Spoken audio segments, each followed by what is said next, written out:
Il y a pas longtemps, je suis allé sur l'île, là où j'habite, et je suis allé chez Manga d'Occasion. D'ailleurs, je te conseille, si tu habites pas loin, d'aller dans ce magasin-là, parce que t'as plein de mangas d'occasion, etc. Vraiment pas cher, c'est vachement intéressant. Mais en gros, t'as aussi un rayon où ils mettent en avant les nouveautés, donc les nouveaux mangas. Et donc, du coup, j'ai été intéressé, et il y en a un qui m'a attiré l'œil, qui s'appelle Mission Yozakura Family. Donc aujourd'hui, je vais te le présenter, et te dire pourquoi il faut que tu achètes aussi ce manga. Et bien, salut à tous, c'est Goten, j'espère que vous allez bien. En tout cas, moi ça va nickel. Donc du coup, on va te présenter le manga tout de suite. Sachez que pour le moment, il ne possède qu'un tome car il est sorti ce mois-ci et il est édité en France par Kana. Concernant l'histoire, on suit Taiyo Asano qui est un jeune lycéen orphelin car il a perdu sa famille lors d'un accident de voiture. De plus, il possède une timidité maladive, sauf avec son ami d'enfance Mutsumi Yozakura, jusqu'au jour où il va faire la connaissance du frère de Mutsumi, Koichiro, qui voue une affection excessive envers sa sœur et va tenter d'éliminer Taiyo car il le juge un peu trop proche de sa sœur. C'est à partir de ce moment-là que les autres membres de la famille débarquent et veulent sauver Taiyo. On apprendra très rapidement que la famille Yozakura est en fait une famille d'espions et que Mutsumi occupe une place très importante au sein de cette famille car elle en sera la future chef. Car c'est la seule qui est ordinaire, ça se voit un peu. Pour survivre, Taiyo se retrouve obligé d'épouser Mutsumi car dès que quelqu'un rejoint la famille, les autres membres ne peuvent plus le tuer. Il va donc devoir s'entraîner à devenir espion et protéger Mutsumi. Alors ce manga est carrément déjanté et cela fait sortir une forme d'humour auquel j'ai totalement accroché. Rien que par les réactions que peut avoir Taiyo avec les autres, avec une qualité de dessin qui accentue les choses, c'était vraiment très drôle. Mais pour autant, le manga se veut tout aussi sérieux, avec une trame dramatique qui est vachement touchante, avec un côté vraiment psychologique, rien que sur la timidité de Taiyo, qui malgré sa présence pour l'humour, et en vérité, elle lui sert aussi comme une sorte de bouclier. Bah oui, ayant perdu sa famille, il n'a pas envie de s'attacher à d'autres personnes, au risque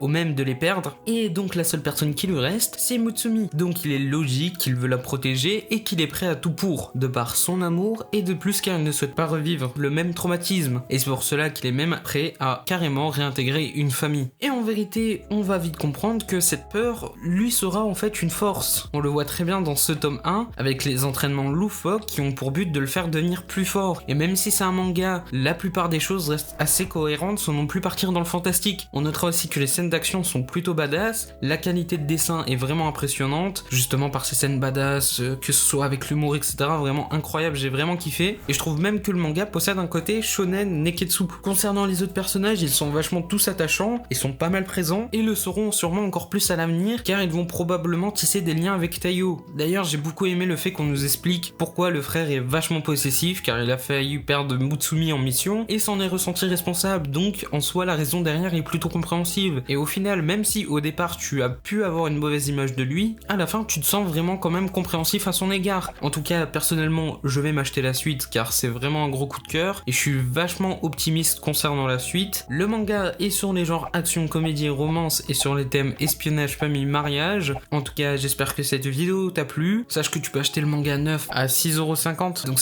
ça passe encore. C'était Goten, on se dit à la prochaine pour une nouvelle vidéo. Ciao ciao.